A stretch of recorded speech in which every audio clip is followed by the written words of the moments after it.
Peace, peace. Welcome to a special collaboration between the Black Rasslin Podcast and myself, A.O. Baker, representing, of course, the Signature Move and the Ringside Club. I'm calling this a conversation on canvas because I'll be talking to somebody who paints some of the most beautiful imagery on canvases you can hang on your wall, like the one behind me right here, and who also applies some of the most painful holds to opponents on the canvas that covers a pro wrestling ring. Now, obviously, by now, you know that I'm talking about the current defending and longest reigning Ring of Honor Pure Champion in the history of the company. Shane Taylor Promotions representative, AEW and ROH superstar, my man Taigastyle, Lee Moriarty. Lee, what's up, brother? Man, I'm doing great. I'm ready for tonight. How are you? I can't complain at all, man. We were talking off air. It's been a good summer. This is just another notch in the cap to having a really nice summer, and definitely looking forward to tapping into Death Before Dishonor tonight as well. Yeah, it's gonna be cool. Absolutely. So speaking of Death Before Dishonor, it's only right that we start right there. Tonight is the event. You had a pure rules match that was scheduled against Nigel McGuinness, and breaking news as of last night. Unfortunately, Nigel, he is not cleared to compete in this Yeah, match. He's definitely still in that Continental Cup challenge. He's focused on, his boyhood dreams, how we call it, of getting into Wembley Stadium and All In. You faced each other twice as far as one-on-one matches are concerned. You won both of those, including that 30-minute Iron Man match. That was 10 years, almost to the day that you actually made your pro debut. But yeah. speaking about Nigel first, do you have any words for Nigel, either about your series of matches, about his dream of wrestling at Wembley, or just overall your reaction when you heard the news that he was out? Yeah, Nigel is someone that I'm very public about. Has inspired me in my style of professional wrestling, and to have those series of matches that we've already had have meant a lot to me, and they've helped me grow professionally. And I think if people have followed along with the history between me and Nigel McGuinness, they know that like we haven't just been opponents. We've been people that have trained together. I've trained with him as he prepared for his match against Brian Danielson in New York. So it means a lot to me that I've gotten those opportunities, and I do feel for him for the fact that he's not going to be able to compete tonight. He's not cleared, but with the way his foot is and things are, and this opportunity to compete at Wembley Stadium, his dream, and I understand how dreams are. I can accept that. I can accept that he won't be in the ring tonight, and I'd rather face him at 100%. I don't want any excuses when that moment comes, that round three happens, and I want him at his best because he's going to get me at my best, and I'm not going to hold back. I love that. I love that. You want to beat the guy at his best. Can't do anything but respect that. That's a man that you're 2-0 against. And the guy that's taking Nigel's place is a guy that you're the opposite record against, 0-2, talking about Katsuyori Shibata. So I guess the question here is, you've had those matches. This could be a bit of a nice full circle moment to finally, I guess, getting that monkey off your back of being able to finally defeat Shibata and Right. prove how much you've developed since the last time you guys are in the ring. So do you feel, I mean, obviously you do, but why do you feel that Death Before Dishonor is going to be the night that you avenge those two losses against Shibata? Yeah, I think I'm on a roll in terms of pure title defenses. Not only I'm the longest reigning pure champion, I have the most defenses now with 18. I'm in my home state of Pennsylvania, even though Philadelphia and Pittsburgh are opposite sides. Right. It's still my home in that way. I have history here. Last year, I defended the title against Showa. I think with the stakes being so high and so important, tonight is the night that I have to beat Kazuri Shibata. I have to turn that record around. And, this is game seven, even though it's not for me. That's how I have to feel about this. Like, this is all or nothing tonight because the stakes so high. Respect that. Once again, Death Before Dishonor tonight. Definitely looking forward to that match. Shibata versus Taigastyle, Lee Moriarty. Now, we spoke a little bit about, this being your home state of Pennsylvania. You're from Pittsburgh. So let's talk a little bit about the origins, influences, inspirations. Yeah. Back in the day, let's paint this picture. Pittsburgh, you're in the art, you're in the martial arts. You wanted to be a cartoonist, watched a bunch of Bruce Lee, Power Rangers, all these things. And one day Yeah. you're channel surfing and you stumble on pro wrestling. I Mm. always, think about the first time that somebody sees something that catches their eye, that light bulb moment, sparks go off. Do you remember, for starters, like what was the match that was on that actually hooked you in the first place, or who was in Yeah. the ring, or what was the segment about when you actually stumbled upon pro wrestling and it clicked for you that this was something that you were really into? Yeah, I definitely remember it was the boogeyman. It was actually I was like right on time, and it was his entrance. and I just see this smoke and this guy with his face paint coming out, gyrating, and then he's eating worms. He's smashing an alarm clock on his head. I don't know what's going on. I don't know that this is pro wrestling, but for whatever reason, it caught my attention. And then he proceeds to get in the ring, and then he beats up these guys. And I think they were like local talent or something. But from there, and I was just like, okay, I got to keep watching this. And then from there on, I was watching every week. And then me being a person that grew up with the internet, I didn't have to wait. So then I could just find more on YouTube and online. And then I just got deeper. I got into Japanese wrestling, European wrestling, lucha libre, and all these things. And I was just obsessed immediately. Dope. Now, we spoke about Japanese wrestling, European wrestling. Like outside of the U.S., I guess it's safe to say like the most influential places as far as style wise. Talking about Mexico with lucha libre, you're talking about strong style or King's Road in Japan. Yeah. You're talking about Catch as Catch Can or World of Sport when we get into British wrestling. You've been to Mexico, you wrestled there. Best of my knowledge, and correct me if I'm wrong, but you haven't been to either Japan or or the UK to actually wrestle over there, right? Yeah. So, if you could pick one wrestler to either train with or wrestle against in both of those regions or countries or areas, who would that person be in Japan, and who would that person be in the UK? Very tough question to like think about, because me being such a fan, I watch so much. I'm a fan of so many different people. I would probably say in Europe, maybe Chris Ridgway. He's an amazing technical wrestler. He's someone that if I do retain this championship against Katsuyori Shibata, I would like to defend it against.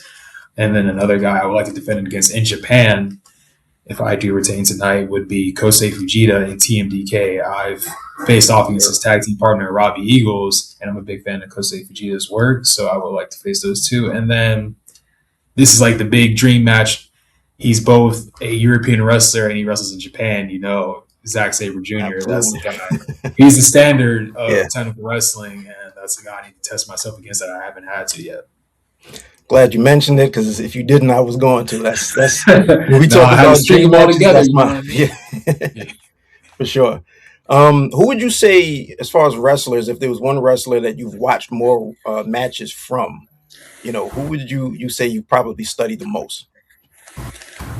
It's honestly probably Brian Danielson. He's someone that, similar size and stature, and the style that he wrestles, he's versatile, whether he does a little bit of lucha libre, the striking, the flying around the ring. So he's someone that I probably studied the most, just to like understand even the little in-betweens he does, not just the moves, but how he moves in between things, how he engages and just stays prepared for the next thing. That's someone I studied a lot.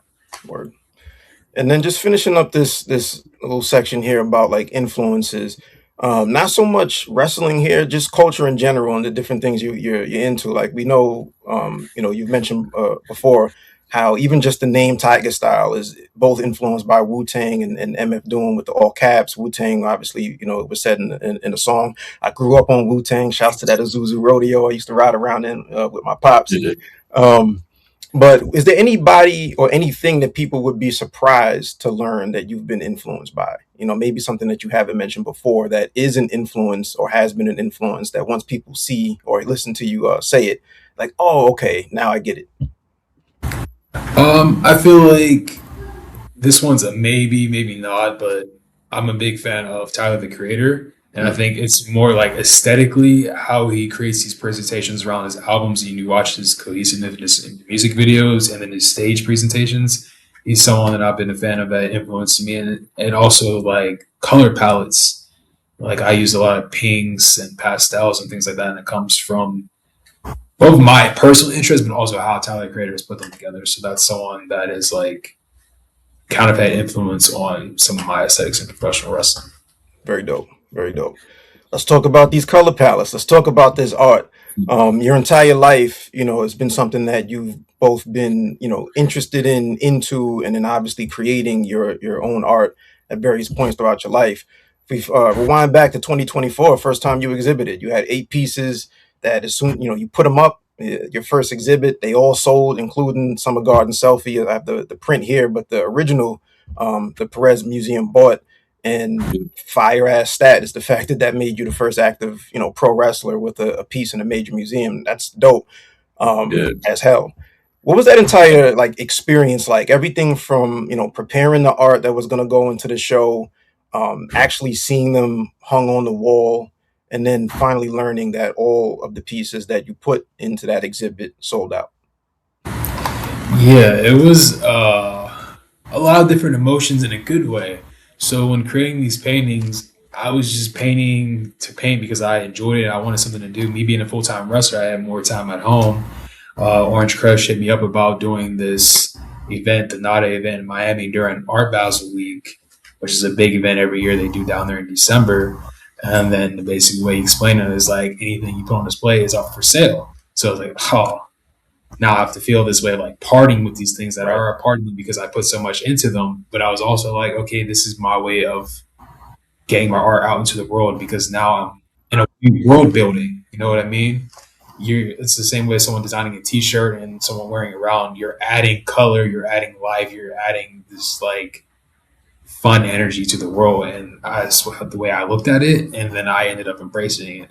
And then to find out that they sold out within that whatever 3 5 day period that they was on display was insane because I enjoy my art, but I'm very critical of my own art. You know what I mean? So like looking at it, I was like, there's no way someone's gonna buy this, and then someone bought it, and it's just like a crazy experience. And then to go from that to having another show the following year in Los Angeles at Night Gallery, and the same thing happened again, creating 8 paintings, and I had to have a very tight schedule because they were all sold out. So trying to do a painting a month to get to that deadline in September and doing that, and then I'm selling out again. It's just I'm very appreciative of the art community accepting me, and also the blending of the art community and the pro wrestling community. Because when I did some of these events, I met wrestling fans who had never been to art galleries, and I met people who were in art that didn't know anything about professional wrestling that became wrestling fans. Is that world building? All of those pieces that were sold, aside from the Perez Museum, do you know where any of them landed? To an extent, like I have met people that have bought them. Like I met a lady named Marion Rich. I think she lives in the Florida area, but she bought a painting, and she has, and I think it'll actually be on display in the 2027 museum at the St. Pete Museum. That's going to have a show. The house Awesome. show Congrats on that. that. Yeah. And I know some people, they bought them. They basically, you know how you go to a house that's up for sale and they have it staged. Yeah, So yeah, they use it for things like that, I think. that's So cool. it's really cool in that way. You mentioned that that second exhibit that you did, also the collab exhibit that you did with Tech Love, which is really how I learned that she was a visual artist Yeah. herself and a dope one, in her own right. That Yes. Sunset Flip exhibit.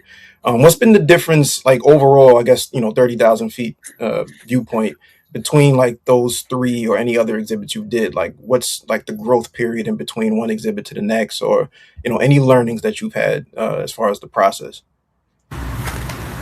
I would say they're pretty similar but different. So like the Sunset Flip and then the Nada one, they were both in Miami. So those were familiar feelings in that way.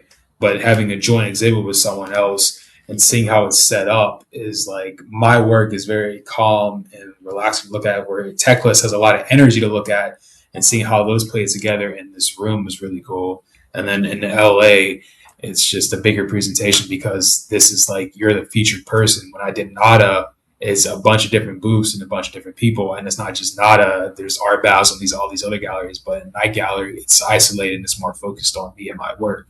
So there's those things, but for the most part, they're similar in terms of the preparation, getting ready, and then just getting to know and meet people within the community. Dope.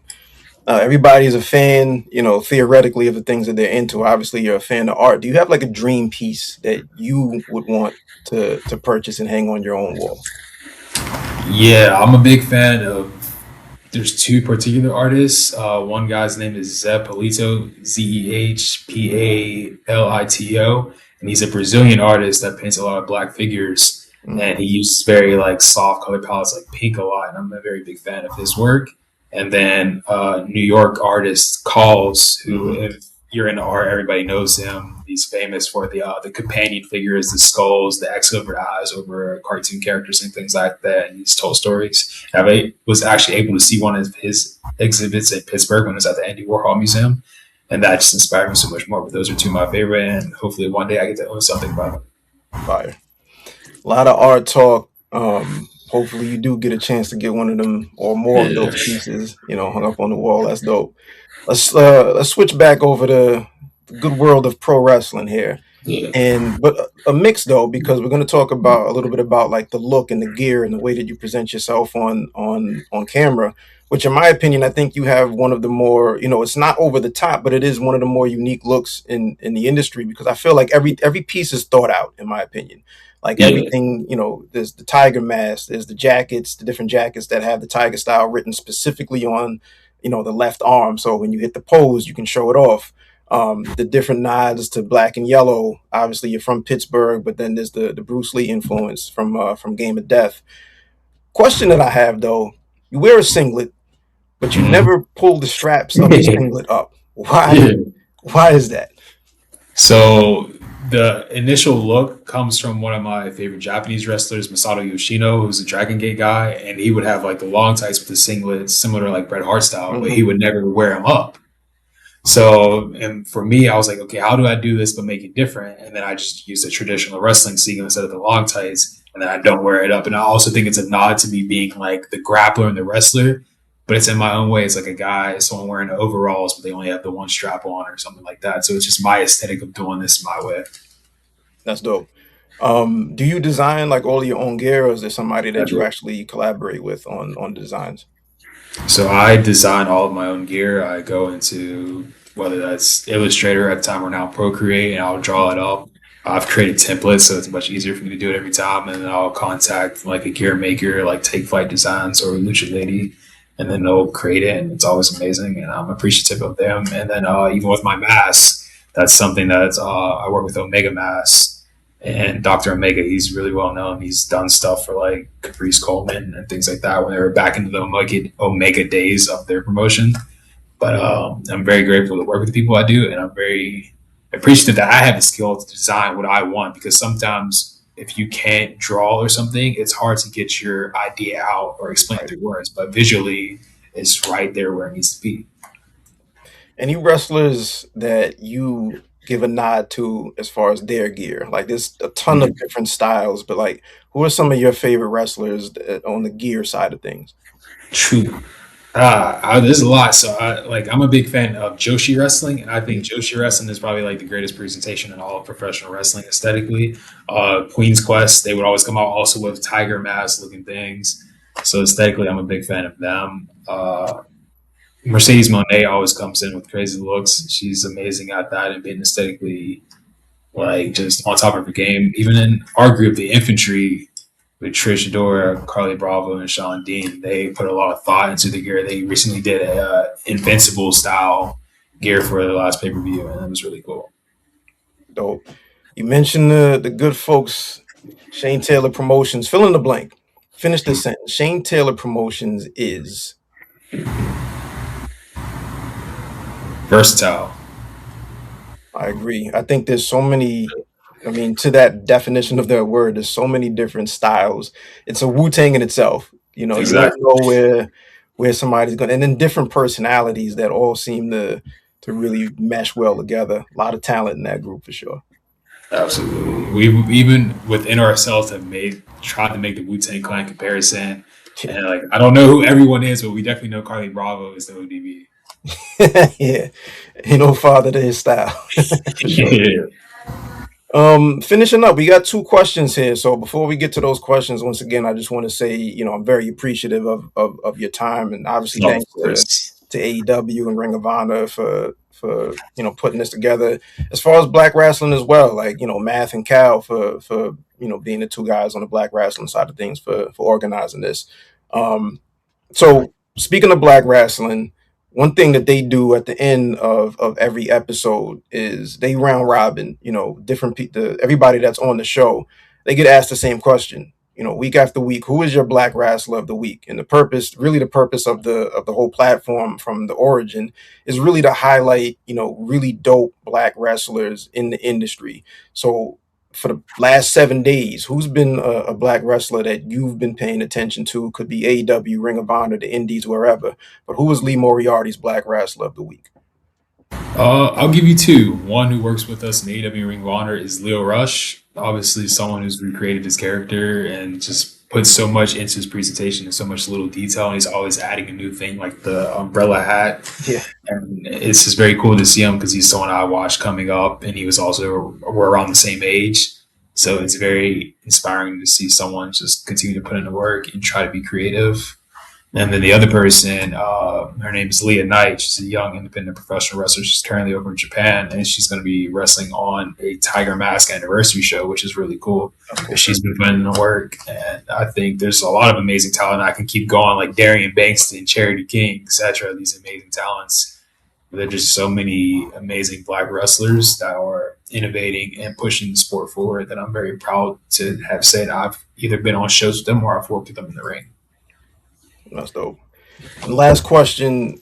My platform, well, one of my two, Ringside Club being the other, but the signature move is really just a deep dive, a nerd out into either moves or just different things that I think is cool, and really just trying to highlight, the things in pro wrestling that I think are cool. So the question I pose to you: what is your signature move and why? I would say my signature move is the Border City Stretch because this is a move that has won me many matches defending this Ring of Honor Men's Spirit Championship, but also what that move means to me. A lot of times in professional wrestling, sometimes we just do a move because it works with our offense, but there's actually a story and a history to that move. For me specifically, the breakout matches I had on the independent scene were against Alex Shelley and AIW. And after our third match in that series, I remember getting a text from him, and he was saying, would you want to do the Border City Stretch? So effectively, this move officially got passed down to me, and that's why I use it. And now he's signed with AEW, him and Chris Sabin and the Motor City Machine Guns, and that's my mentor. So it's a really cool connection in history, and that's why I think the Border City Stretch is my signature move, and also why I haven't changed the name of it, because I want people to understand that connection and that history. Love it. Lee, once again, I appreciate your time. Good luck tonight at Death Before Dishonor. Ring of Honor, AEW superstar Taigastyle Lee Moriarty. Once again, thanks to Black Rasslin, the signature move. My name is A.O. Baker. Peace. Thank you.